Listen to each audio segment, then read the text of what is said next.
Em 2 Reis capítulo 2, a gente tem uma das histórias mais estranhas e talvez uma das reações mais desproporcionais de toda a Bíblia. É a história de quando Eliseu é xingado de careca e então manda matar 42 crianças. Ou pelo menos é assim que as pessoas falam dessa história. Isso não parece uma coisa esquisita? Bom, é o que a gente vai olhar depois da palavra do patrocinador do Stanley Hair Institute de transplante capilar. Você está calvo?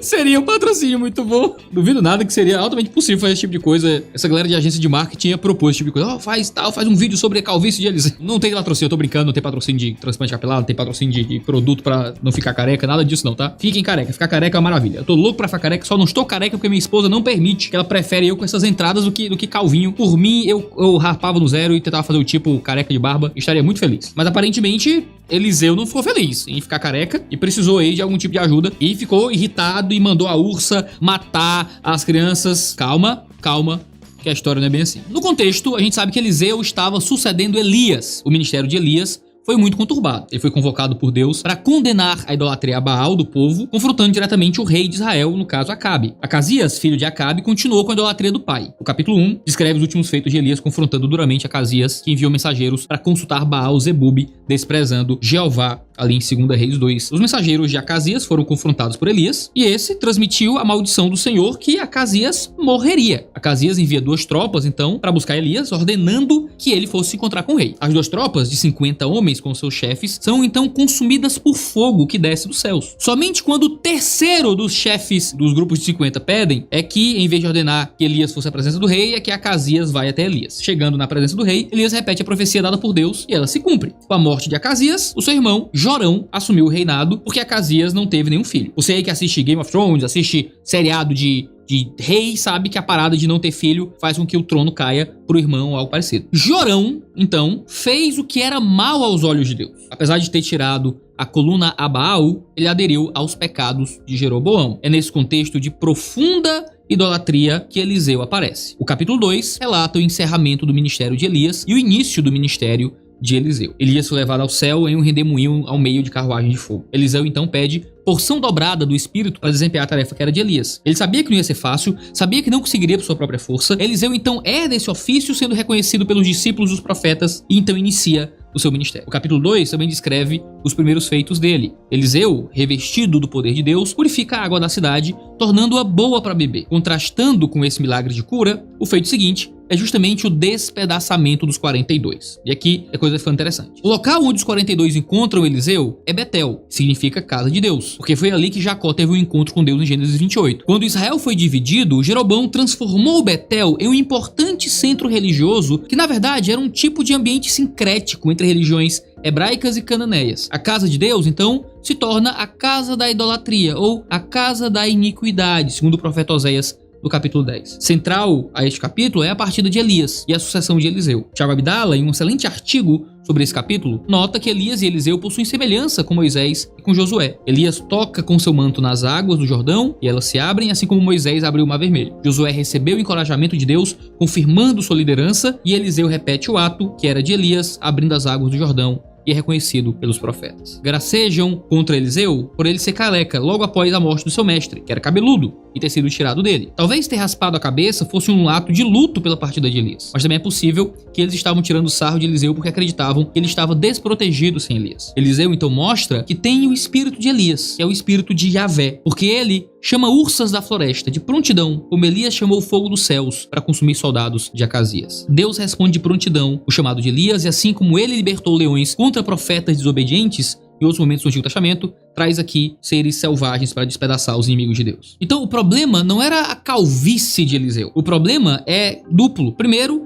Eliseu provavelmente estava de cabeça raspada como parte do ritual de luto por ter perdido Elias. A zombaria não estava atrelado ao fato de ele ser uma pessoa que tinha uma calvície, mas ao fato de ser uma pessoa que estava lamentando a morte de seu mestre, o que faz com que a acusação seja muito mais pesada. Eles mandam Eliseu subir, como quem diz passa, mas eles usam a expressão que está atrelada ao fato de Elias ter sido levado aos céus e ter subido para longe de Eliseu. E ao fato, e aqui em segundo lugar, deles não acreditarem que Eliseu possuía agora a mesma unção sobrenatural de Elias. Eles olham para Eliseu e dizem: Elias era o profeta, Elias se foi, você não é ninguém. A grande questão aqui não é que um profeta ordenou a morte de crianças porque foi chamado de careca. Aqui a gente tem um profeta que conclama a Deus que puna aquelas pessoas porque o ministério profético estava sendo rejeitado ao nível da zombaria com o luto de ter perdido o seu mestre. Agora, se isso explica a gravidade da zombaria, a ideia de serem crianças aí é uma coisa que ofende muito. Mas calma aí que o hebraico nos ajuda bastante aqui. Segundo o Peter Leithart, o capítulo segue a seguinte estrutura. Você tem a remoção do cabeça, a história dos 50 homens, a travessia do Jordão,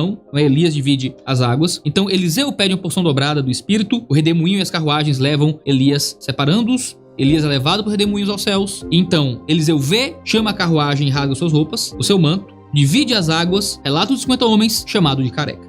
Olha que estrutura interessante. A gente tem que ter em mente que o termo, que às vezes é traduzido aqui por crianças, ou em outras bíblias por jovens, na verdade pode ser traduzido por subordinados. Peter Leithart aponta que havia um altar por um bezerro de ouro em Betel. E o contexto sugere que essas 42 não eram crianças, mas levitas do altar idólatra. A maldição de Eliseu é um ato de guerra, um ataque semelhante ao de Josué em um centro de idolatria. Isso é reforçado pela estrutura quiástica do capítulo, como eu já apontei aqui há pouco. Vou pedir pro Tuller colocar na tela de novo, sobre as contraspartes aqui da história que se manifesta. Lembra que o quiasmo tem essa estrutura porque a história é narrada de uma forma a apresentar um meio e então histórias espelhadas em ponta. Aqui a gente tem o mesmo Elias que se levantava contra aqueles 50 em um ato de guerra, defendendo o seu ministério. Agora o Eliseu, que se levanta contra aqueles 42, também como um ato de guerra, defendendo seu ministério. A palavra aqui, traduzível por criança, traduzido por jovem, também é traduzível por subordinados. E é bem provável que seja uma referência aos subordinados, aquela falsa divindade, como profetas de um outro Deus. Fora que não era normal que tantas crianças, 42 crianças andando sozinhas na rua e zombando de um profeta, fosse comum naquele tempo. Não é uma coisa muito normal. Historiadores vão falar que a única equivalência que poderia ser encontrada seria uma gangue ou uma coisa parecida. Por outro lado, Marvin A. Sweeney aponta que, sendo crianças ou não, esse não é o grande ponto, sendo jovens ou não, mostra a gravidade da zombaria e da tentativa de humilhar um homem de Deus e de zombar de alguém que representava o próprio Deus naquele momento. Eliseu era um profeta, não como aqueles que se dizem profetas hoje em dia, mas era um homem que representava a própria voz de Deus como mensageiro do Deus vivo. Zombar de Eliseu era zombar de Deus. Dina Renz Piazza também entende que esses eram jovens e que Eliseu poderia estar se deparando com as dificuldades inerentes ao ofício do ministério. Muito mais porque ele estaria substituindo Elias. E que Eliseu, aos poucos, vai se adequando a esse papel. Ele fornece água potável a quem precisa, mas também age como um defensor irrestrito do Senhor. Agora, existem vários outros momentos onde o mesmo termo ali para jovem e criança é usado, para falar de gente que era muito jovem e não representando mais crianças, por exemplo, no Antigo Testamento. A gente sabe que esse texto não está falando diretamente de crianças. Se você não entende que a tradução seria subordinados, ainda assim está lidando com jovens. Aí jovem é um termo genérico bastante para aplicar a pessoas de muitas idades. Pensar que ali eram criancinhas sendo devoradas por uma ursa não é a imagem que está representada necessariamente no hebraico dessa passagem. O August Ronkel nota a semelhança com Elias aqui na história, que também foi desafiado por capitães do rei Azaquias. Por 2 vezes, Elias clama fogo dos céus e os homens são queimados. O terceiro capitão, ao invés de ordenar que Elias o acompanhe, pede, e então o anjo do Senhor diz que Elias poderia acompanhá-lo. Analogamente, os 42 desrespeitaram Eliseu. Desrespeitar um profeta do Senhor era equivalente a desrespeitar o próprio Deus. E havendo essa possibilidade de que os 42 eram jovens ou levitas idólatras, o que está em foco aqui é como o nome de Deus deve ser usado e a autoridade que os profetas tinham. Eliseu estava subindo de Jericó para Betel. Anteriormente, ele havia descido com Elias de Gilgal para Betel e depois para Jericó. Foi nessa travessia para cima que Eliseu se encontrou com os 42. Como Betel havia se tornado um centro de idolatria, isso contrasta com o relato que acabara de acontecer com os moradores de Jericó. Enquanto os moradores de Jericó recorrem a Eliseu por um milagre de cura e Eliseu purifica as águas do local, ali, os que muito provavelmente vieram de Betel provocaram Eliseu a ir para um centro de idolatria e de outras práticas ofensivas a Deus. Já Paul House entende que suba pode ser uma referência ao translado de Elias, como se dissessem suba, suba que nem Elias, falando com descrença provocativa. Segundo o Abdala, o contexto mais próximo da narrativa de 2:23-25 é a história da sucessão de Elias por Eliseu em 2:1-14, em que o verbo Alá ocorre primeiramente no grau e fio. Deus faz subir seu profeta. Depois, o cal. Ambas as ocorrências fazem referência a Elias e a sua ascensão aos céus. Portanto, é mais natural interpretar as palavras de desprezo dos jovens de Betel